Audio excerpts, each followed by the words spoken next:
जय श्री माता जी। ऑनलाइन उपस्थित सभी साधकों का हम स्वागत करते हैं। सर्वप्रथम सामूहिकता में कुंडलिनी चढ़ाकर बंधन लेंगे।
तीन महामंत्र और श्री गणेश मंत्र का उच्चारण करेंगे।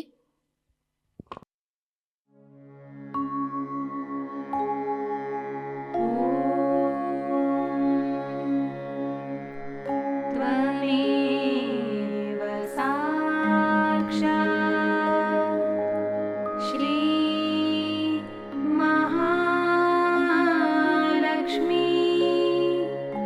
महासरस्वती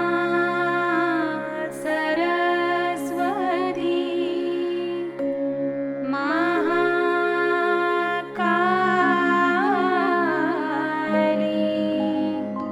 त्रिगुणात्मिका कुण्डलिनी साक्षात् श्री आदिशक्ति माताजी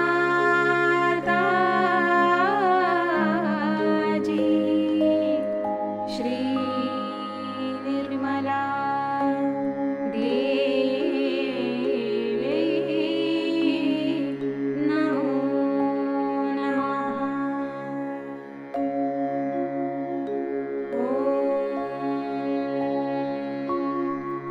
त्वमेव साक्षात् श्री कल्की साक्षात् श्री आदिशक्ति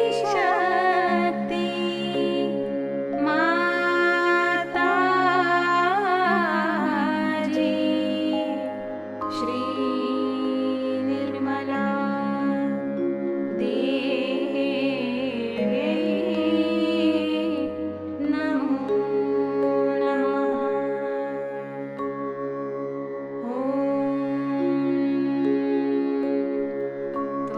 त्वमेव साक्षात् श्री कल्की साक्षात् श्री सहस्रार स्वामिनी मोक्षप्रदायिनी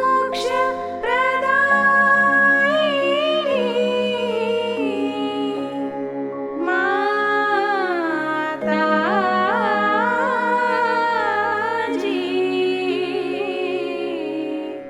श्री निर्मला देवी नमो नमः।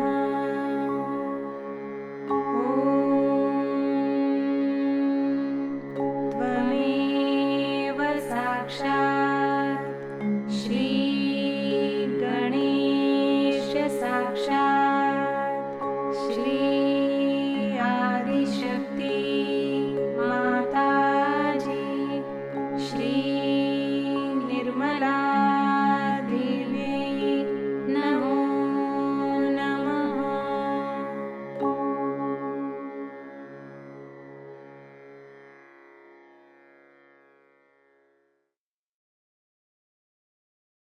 लक्ष्य केंद्रित करेंगे हमारे सहस्त्रार पर।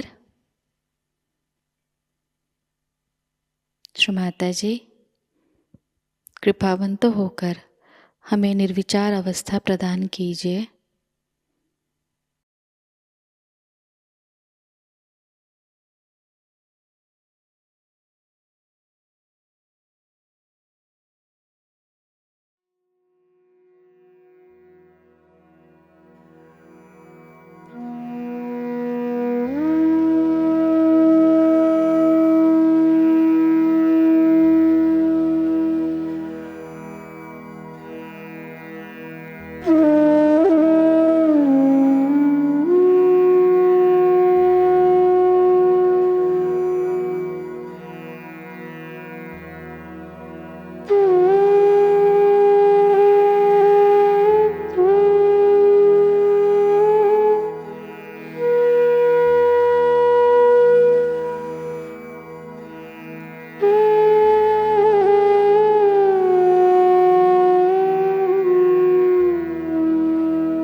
इसी अवस्था में हम परम पूज्य श्री माता जी की अमृतवाणी को ग्रहण करेंगे।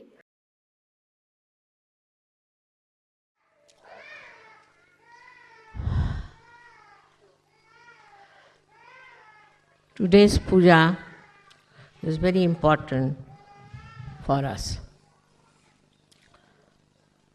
You all have got your self-realization.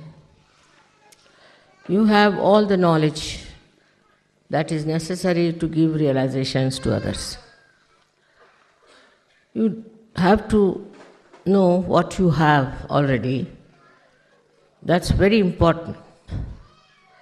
Because if you do not try your hand, and if you do not try to give realizations to others, firstly, you will have no faith in yourself. You will have no self-esteem also. The second part is that you try giving vibrations to other persons. but don't get involved with that person. I have seen some people get too much involved.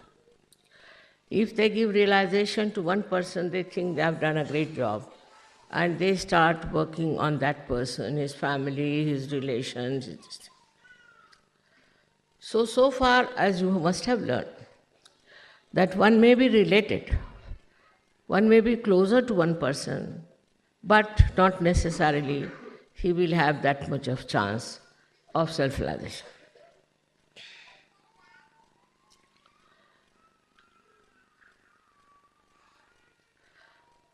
Only way to grow is to be collective. There's no other way out. If people think that by staying away from ashrams, alone living somewhere, they will achieve much, that's not the way Sahaja Yoga is meant. Formerly, people used to go to Himalayas, and most of them were separated, and only 1 or 2 persons were chosen for spiritual growth. Here it is not question of spiritual growth. It is a question of your collectivity growing in you. That is how you become a person who is collective, who enjoys collective, who works on collective and lives with collective. Such a person develops new kind of powers. And these powers are such that they are very subtle, but they penetrate into any molecule, atom, or human beings anywhere. And their penetration is only possible if you have a temperament which is collective. Without being fully collective, you cannot achieve that height which is very necessary today for Sahaja Yoga. As you know, there are problems and problems all over, as if we feel that the world is going to sink. Especially when I went to America, I felt that, my goodness, this is a hell that they have created here. It's just a hell because they have no dharma. They don't believe in any dharma. Completely they worship adharma. And this kind of climate is flowing all over. All over the world you get reaction of American adharmic life. And people think there's nothing wrong in it. Whatever you may tell them, they will not believe, nor they will think that there's any worth it. But they don't see the destruction from the very basis of their life, their families, their societies. The whole country, I feel, is filled with such ugly type of adharmi nature that one cannot even imagine how such ideas came into their heads. And these ideas, I need not tell you, you know them very well. But if you have to save your children, you have to be an ideal guru yourself. If you just talk of Sahaja Yoga, and if you try to assume that you are a Sahaja Yogi, also you try to propagate Sahaja Yoga, without all these powers being awakened in you, it would be a failure. So how to develop these powers within us, we should see.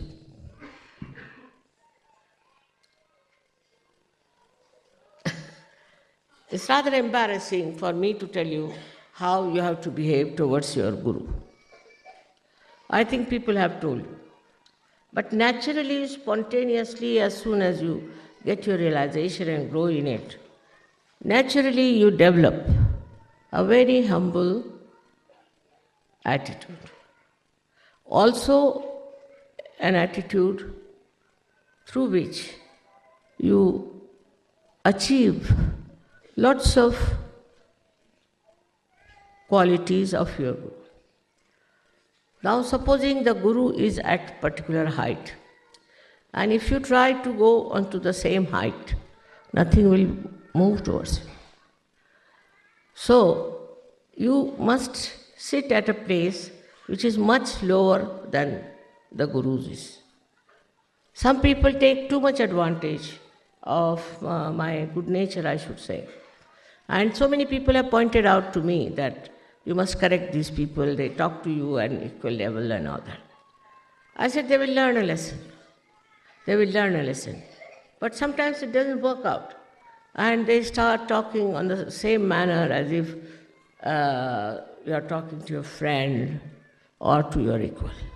First is complete humility. You have to be a humble person, extremely humble. Now you check on that. When you talk to others,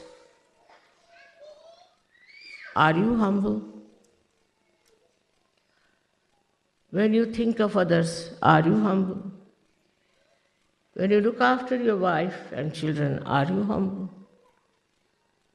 That's a very important thing for every person who thinks he is a guru. Humility is the first quality, or I should say the ocean, into which you must jump. Some people think that if you are humble, mother, then people will take advantage of you. Nobody can take advantage of you. Because you have to remember another point, that you are protected all the time, looked after by Param Chaitanya. I know you know that, but how many really believe that there is Param Chaitanya with us? If you really believe that there is Param Chaitanya, then you don't get frightened, you don't get worried. You are not subjected to all kinds of nonsensical ideas also. But if you think that you are not protected, what will happen, how will things happen, then Param Chaitanya leaves you alone. You have to see the whole drama, how Param Chaitanya works out.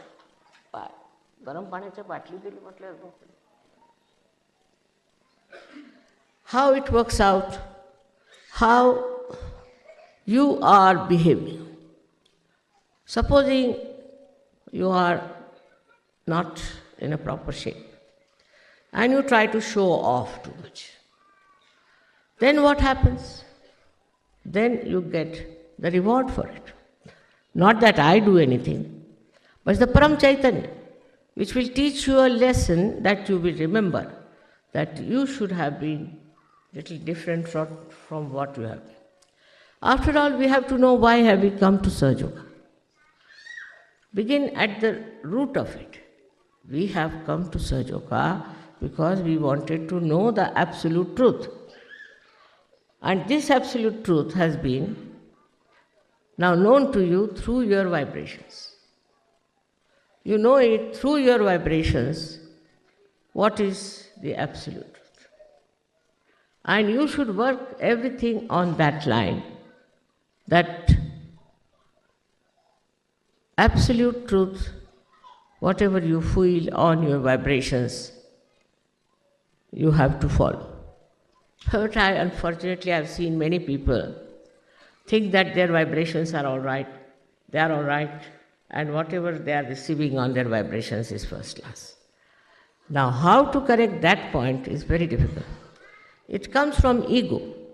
When you have ego, you can never find anything wrong with you. And even if the vibrations are telling you something, it might be somebody else who is telling you something. Because you are not there, your ego is there. And your ego is just spoiling you and teaching you things which normally you would see clearly that I am doing something wrong. I should not have done it. In this process of correction and improvement, when you indulge, you should see, are you getting subtler or grosser? That is the best way to judge.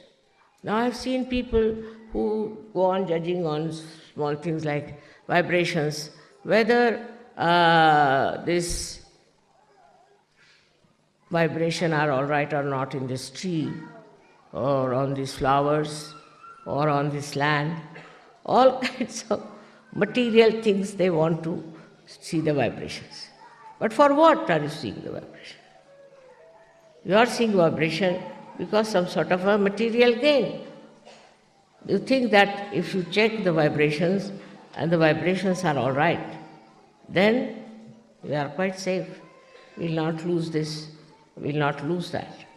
It's not true, because vibrations are not meant to judge all these worldly things and worldly matters. It's absolutely cheapening the vibrations. You should not cheapen them. Because vibrations can suggest things which may be detrimental to your growth very much. Once I wanted somebody to go somewhere, so he said, I didn't go, mother. I said, why? Because I saw the vibrations were very bad. I said, that's why I asked you to go. If the vibrations were good, what was your use going there? That's the reason I asked you to go there, so that you could help. But before that, you judged yourself, judged your vibrations, and then you didn't want to go. So what happens? We want to have an easy, cozy life. And all our problems must be solved by Sahaja Yoga, otherwise we think Sahaja Yoga is of no use. Whatever is our desire must be fulfilled. So now the desires are mostly personal. My child is not well, so the child should be all right. My husband is misbehaving, the husband should be all right. Or I have no house, so I must get a house. See how we are moving our mind. It's still on a very consumer society, as they call it. We are all the time thinking now, I should have a son now instead of a girl, and you get a son, then you blame Sahaja Yoga for that. Anything that according to your desire doesn't work out, then you think it's Sahaja Yoga which has done the harm, and you are suffering because of Sahaja Yoga. Or this faith in Sahaja Yoga gets little moving, or we can say in a way, it's not that deep.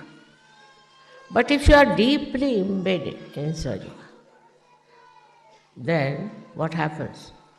What may come, I will be a Sahaja Yogi. Supposing somebody dies. Normally in Sahaja Yoga, it's difficult for people to die also, I must tell you. Even if they want to die, they can't die. It's the Parama Chaitanya which decides for it.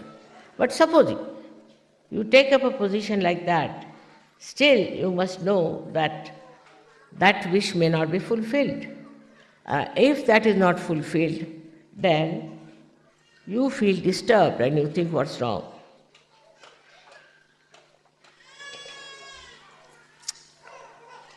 But your wish is not the wish of God Almighty.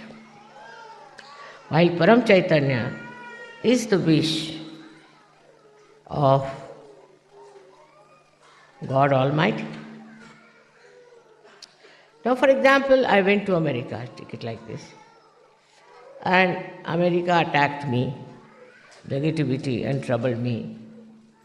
For all these days I have suffering, so-called, and I've had pain, I've had all kinds of things.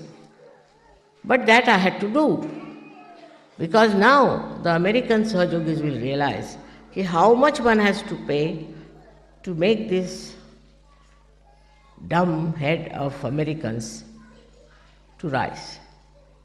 How stupid they are, and how foolish they are who are enamored by people who are taking money. So many people came to me and told me, Mother, if you start saying that this I can give for $300, you will get 1,000 and 1,000 of disciples of yours. I said, they will not be my disciples. If they come for money, thinking that because I'm taking money, it is worthy something, that means they are absolutely stupid. Sahaja Yoga, you cannot get it by money. This is the first principle they don't understand. Most of them don't understand that you can get self-realization without paying any money. There were some Gujarati rich people in New Jersey, and they asked questions to Sahaja Yogis that how is it possible to get it so easily? It's not possible because it's a very difficult thing. All the Shastras have said, everybody has said, very difficult to get your realization. All right. If so, how is it you are giving it so easily? Why? Nobody knew how to answer these people. You should have said like this, all right. It is difficult, it's very difficult. And you cannot give mass, true. But if somebody is doing it, then you have to think about it. How somebody is doing it. So this kind of stupid questions are there, and still if they go on, you have to really tell them in a very humble way, sir, one has to be worthy also. So they will run after people who are just making money out of them, making fool out of them. And they boast, we have 3 gurus, somebody says we have 7 gurus. But I wonder what must be their condition. So the people who are extremely stupid, in Sanskrit they call mood, people who are brainless, cannot get their realization. So give them up. If they are arguing with you, you just give them up. It's not their right to argue with you. Their right is to get realization, but not a right to argue with you, ask you foolish questions and stupid questions. But you should always remember that with that humility, you must have your dignity intact, because you are a guru. Once you know you are a guru, one thing should be there, that you will not behave like a joker all the time. Your behavior will be dignified. At the same time, it would be very pleasant face or a pleasant personality. It won't be annoying type. Your personality itself will suggest that there's something special about you. Now, how do you develop that kind of a personality?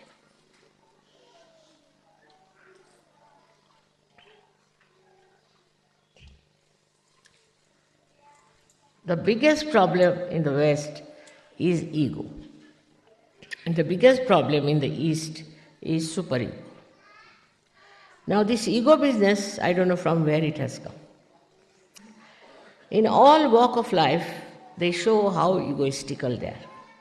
For example, I went to America and I was surprised that there is a racial problem and the blacks are treated in a different manner and the whites in a different manner.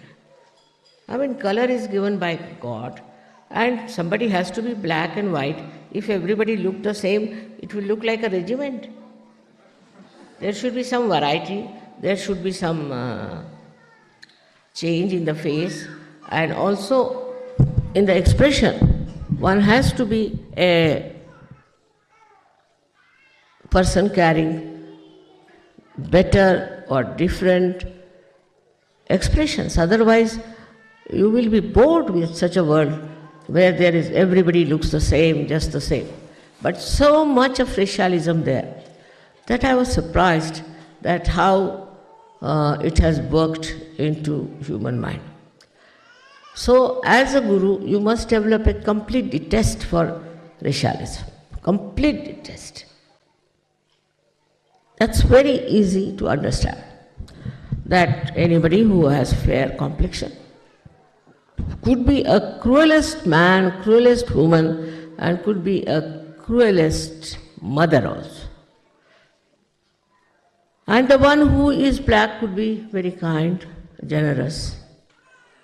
It doesn't go with the color. Temperament doesn't go with the color. But because the blacks have been ill-treated so much that they react, and they react naturally, sometimes in such a manner that it is very crude. That is very cruel. But this kind of attention, this kind of you can say a wrong type of attitude towards human beings, even towards animals, they won't bear it. So towards human beings to have such an attitude itself shows that you are not worthy of Sahaja Yoga at all. So any one of you who has such a feeling that somebody is black and somebody is white cannot be a guru in Sahaja Yoga. Then in India we have caste system, equally bad and horrible. It has no sense in it, no basis whatsoever. But in India we have people who believe that some castes are higher and some castes are lower. Every caste people can do all the worst possible things. There is no demarcation for them, and every low caste can be very, very good. We have had many great poets and Sufis in the lowest caste in India. These castes are man-made. You know, man-made cloth doesn't suit us. And all these man-made ideas are not going to suit us, and it will lead us to a great I wouldn't know discretion, but I would say to a complete destruction. Because hatred begets hatred, and it goes on increasing and increasing. If you cannot get rid of your hatred, then I would say you are not a Sahaja Yogi. These are all conditionings. You are born in a white family, so you are white. You are born in a Christian family, that's why you are Christian. You are born in a Jew family, that's why you are Jew. All this is just because you are born in that. But does that mean that you are higher or lower? All the problems of the world today, if you see, are because of human attachment to nonsensical ideas of superiority. Only through collective living will change. For example, I would say, in an ashram we should have all colored people living together with the equal rights, with the equal understanding and love and affection. If that is not there, no use calling it an ashram.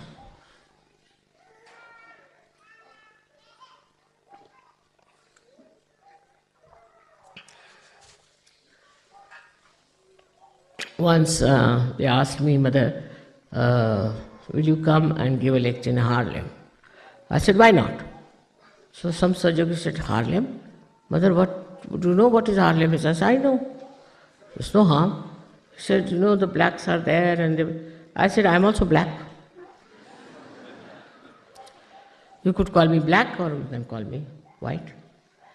But the love is such a thing, you see. Love is such a thing that cleanses all these ridiculous ideas we have about other people. To brand anyone as black and white shows that you have no eyes to see.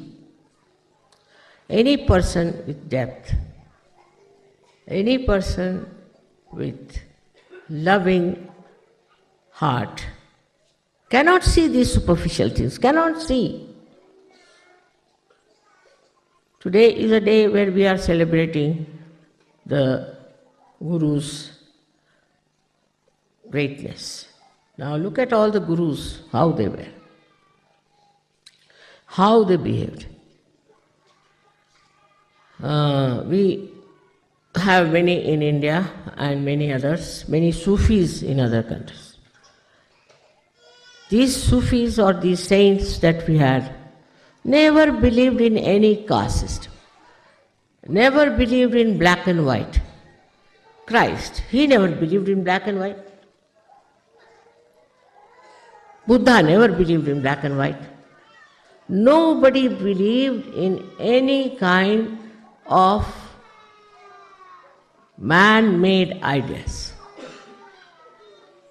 These are all man-made ideas which we have accepted, and even after realization we try to carry on with them. Now, by saying, we do not get rid of it, but acting we can.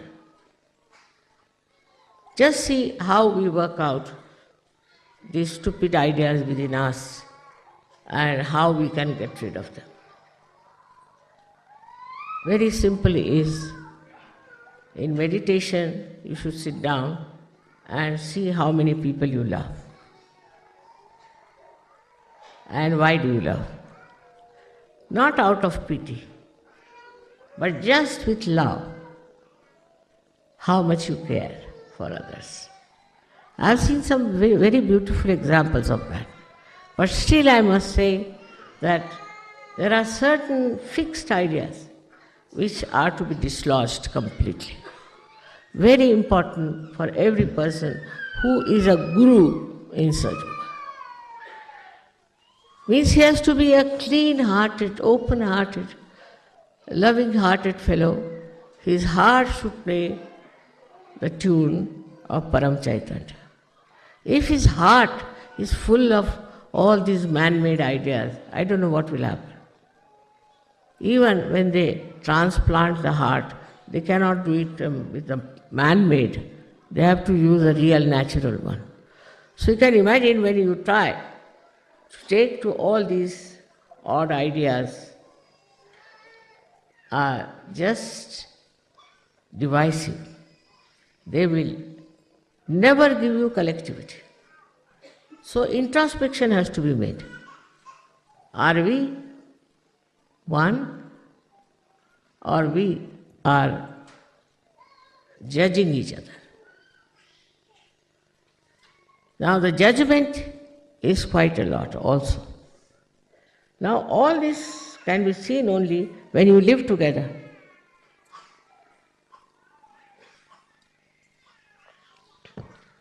Otherwise, how will you know?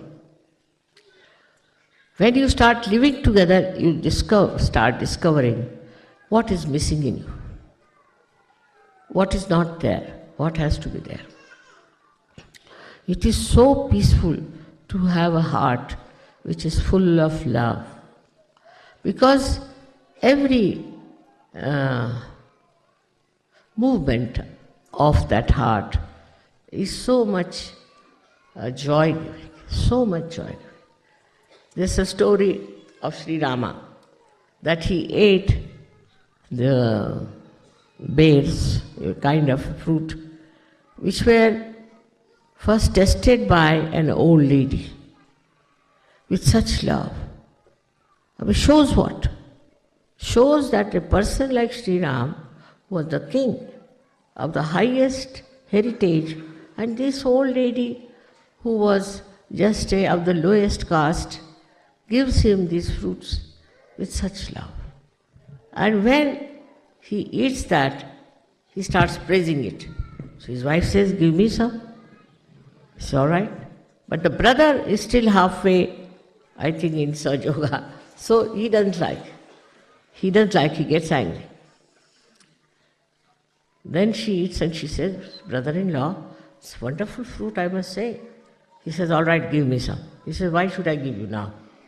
Well, first you were very much angry, so why should I give you these fruits to eat?" The story shows that the level of your personality as Guru is judged by your clean heart, by your loving heart, by your highest remarkable personality. In the personality, it is not something that is to be built in artificially. It is not artificial. It is natural, absolutely natural. Whatever you do has to be natural. So this artificiality of certain ways of talking or certain ways of living together creates problem. For example, we had an ashram in America, in New York, And there was a lady who was very strict. Everything should be tip-top, it should be here, the spoons must be there, and the forks should be here, and all sorts of things. And she hurt many people. Not important. These cultural, I can call it the taboos, are not important in Sahaja Yoga. Because now you have become a guru. Guru can stay anywhere, live anywhere, eat anything, anytime. That should be the case. But also I have seen in Sahaja Yoga, there are many who are very anxious to eat food as soon as it is served. Once it happened, I was there, they had served the food, and just they started removing the plates. I said, "What's the matter? I have to eat food." "Oh, you haven't not eaten, mother?" "No, I haven't just touched it even." So, you see, sort of, first is the very lowest type of, we should say, desire, is the hunger. Now, a guru doesn't bother. Whatever you give, all right. Whatever you want not to give, all right. Even if you don't give, is all right. But one has to develop that by killing your ego. People feel very hurt if you serve them little later than another person. There's all kinds of funny things I've seen in Sahaja Yoga. On the contrary, it is the lowest type of, I should say, a desire. We should not be very much catered to if you want to be a real guru. Of course, many problems are solved. As I have seen so far, that they do not take to drugs and they do not take to drinking and all such things. This is such a blessing, because if I had to start from that level, I don't know how deep I would have gone, from where I would have pulled you out. But that is, of course, a very big thing. That is quite a nice thing. But still, to make a beautiful life out of you, which will attract the attention of everyone. How you talk, how you behave, how you love. So again, one has to say that Guru Pada comes only through the love that you have. Like they'll have, say, 10 people. For anything. For a drama, suppose. And they have it only from a particular country or from a particular group, then there's no fun. There's no fun. For example, they'll have a music group. So from the particular one caste could be, or could be one religion, could be one,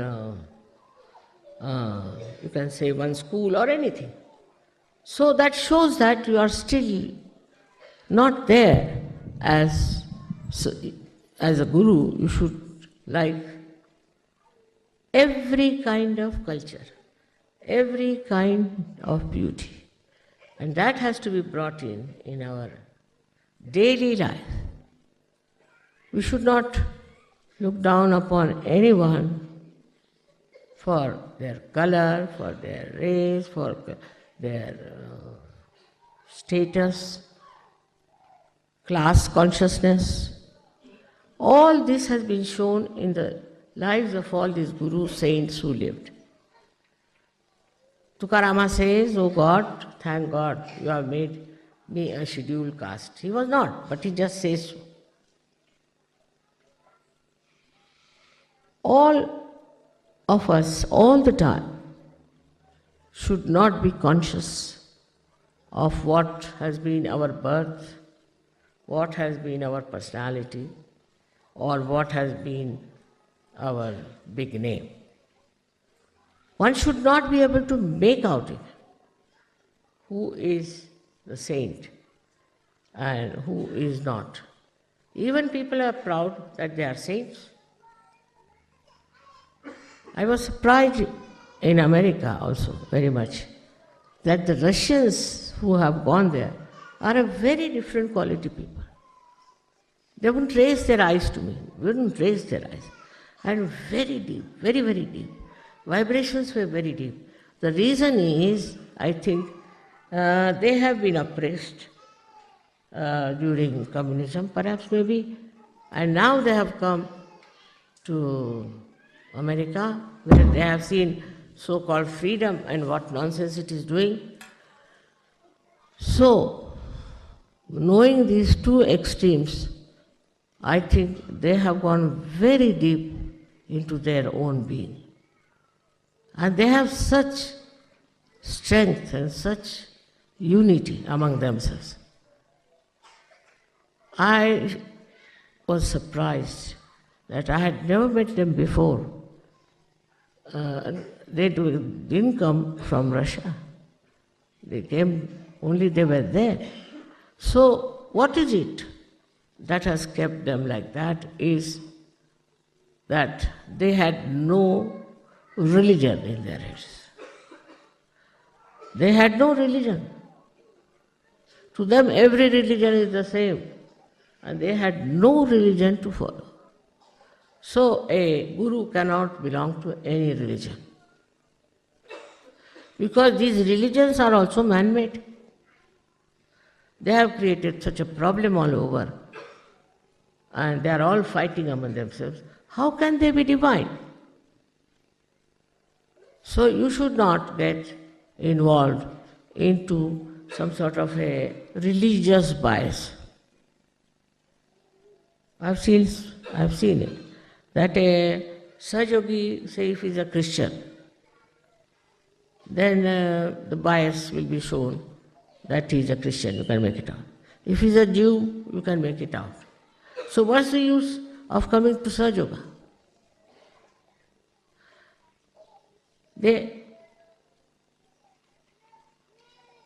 Their attention, if it goes inside, they'll find out. You have to dissect yourself to see what's wrong with you and why is it that you are not very successful as a guru.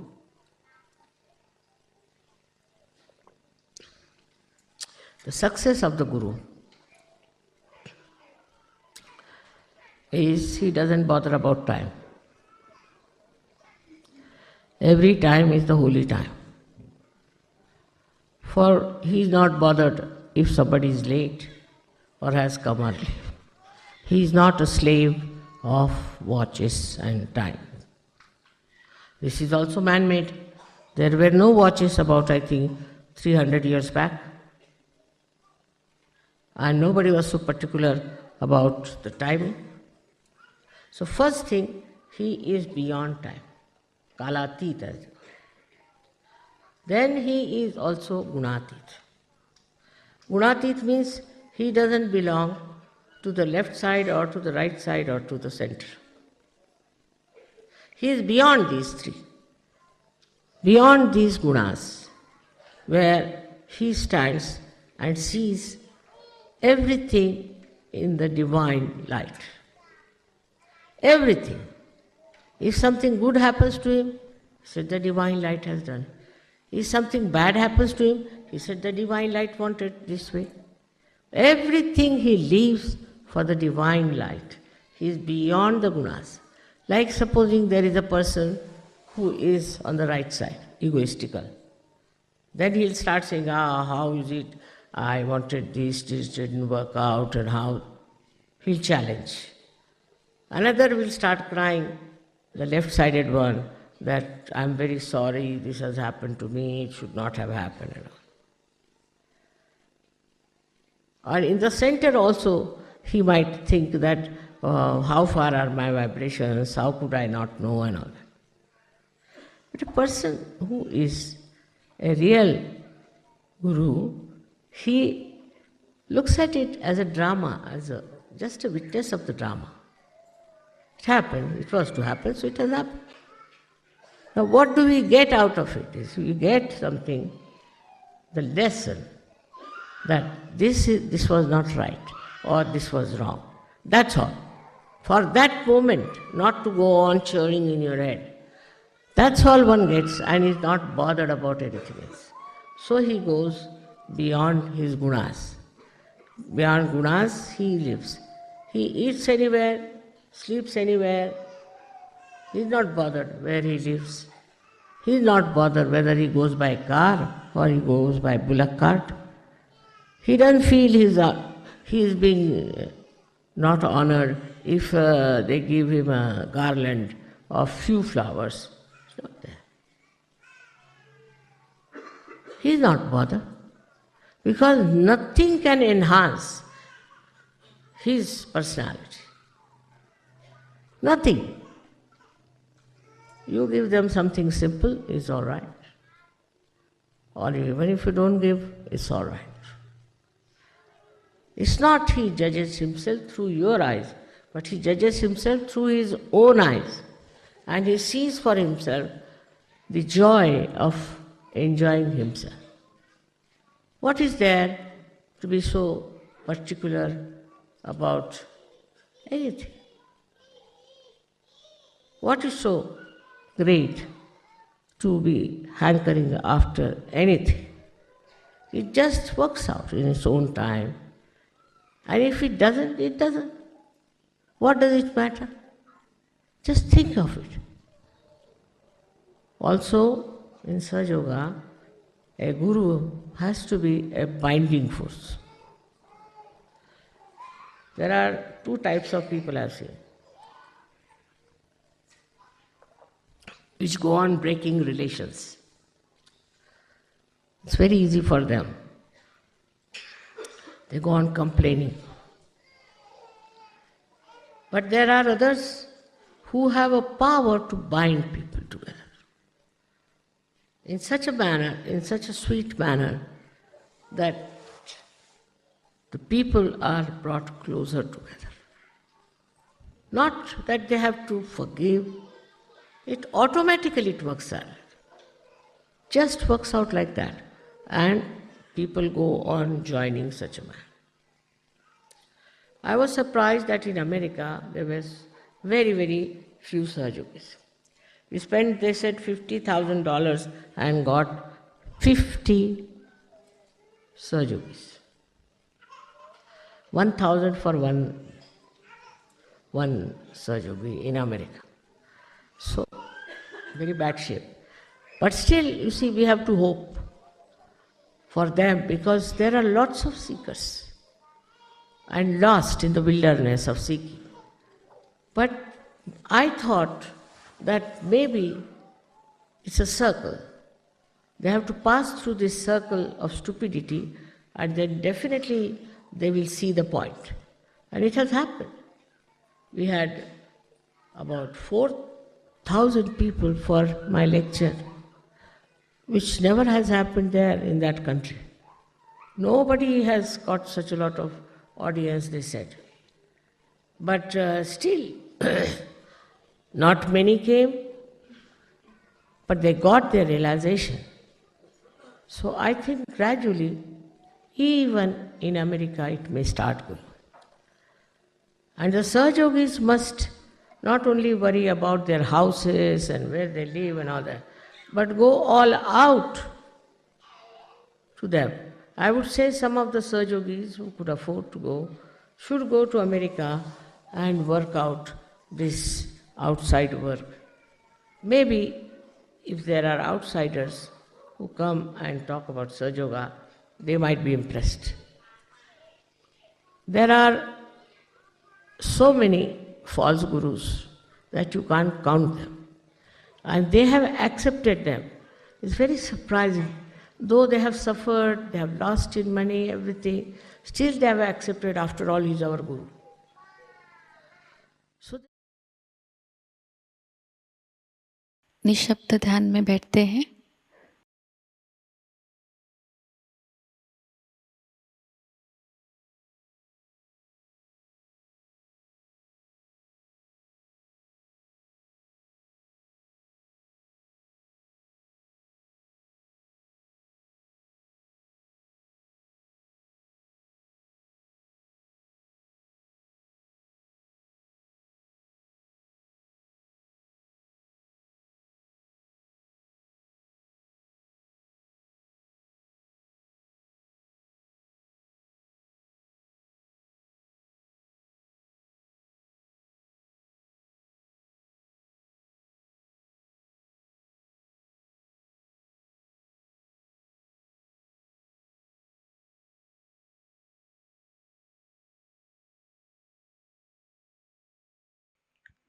परम पूज्य श्री माता जी, आपकी परम कृपा में हम सब एक प्रतिभाशाली व्यक्तिमत्व बन जाए। श्री माता जी, आपकी परम कृपा में हम सब आपके श्री विराट स्वरूप के अंग प्रत्यंग बन जाए। अपनी ध्यान धारणा और सामूहिक कार्य की तपश्चर्या से हम श्री आदिशक्ति के एक प्रभावी और प्रभावशाली माध्यम बन जाएं।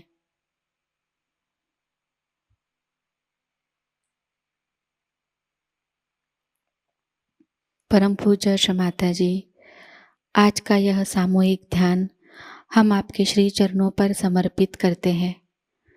कृपावंत होकर हम सबको और इस संपूर्ण विश्व को आशीर्वादित कीजिए।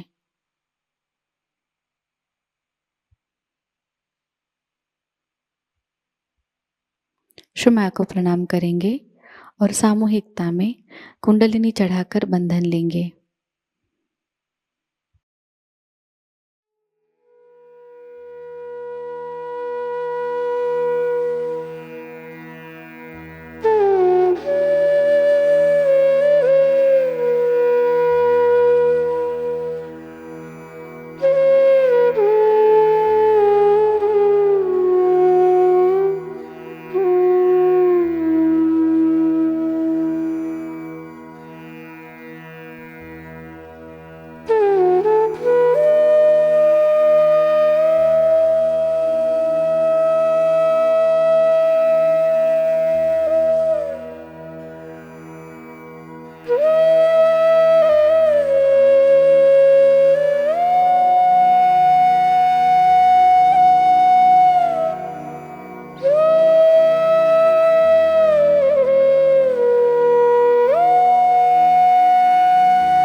आज का यह ध्यान केंद्र यही संपन्न होता है।